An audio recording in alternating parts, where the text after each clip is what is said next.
Hello everyone, ఈరోజు నేను చూపించబోయేది strawberry plant అనమాట. నేను మొన్న చూపించా కదా ఒక కాయ వచ్చిందని చెప్పేసి, అది శాండ్ మీద ఆని ఏదో గుజ్జు గుజ్జుగా అయిపోయి పాడైపోయిందనమాట. ఇప్పుడైతే మనకు ఒక బ్లోసమ్ వచ్చింది, ఫ్లవర్ వచ్చింది. దాన్ని అయితే మీకు చూపిస్తాను. నేను చాలా బాగా వచ్చిందనమాట ఫ్లవర్. సో అంటే ఇక్కడ పక్కన చెట్టుని చూస్తూ అట్లా వీడియో వచ్చిందనమాట. సో అదే ఫ్లవర్ అనమాట. బాగా వచ్చిందనమాట ఫ్లవర్ అయితే.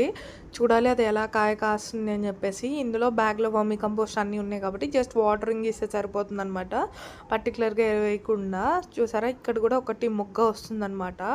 దీనైతే నేను జాగ్రత్తగా కాపాడుకోవాలి, ఎందుకంటే మన ప్లాంట్ చేశాక ఫస్ట్ ఫ్లవర్తో పాటు వచ్చిన ఫ్రూట్ కాబట్టి నేనైతే డైలీ వాటరింగ్ ఇస్తాను. వర్మీ కంపోస్ట్ ఉంటుంది, ఏదన్నా ఫ్రూట్ బేస్డ్ ఉంటే ఏదన్నా ప్లాంట్స్కి అవి ఇస్తాను ఖచ్చితంగా.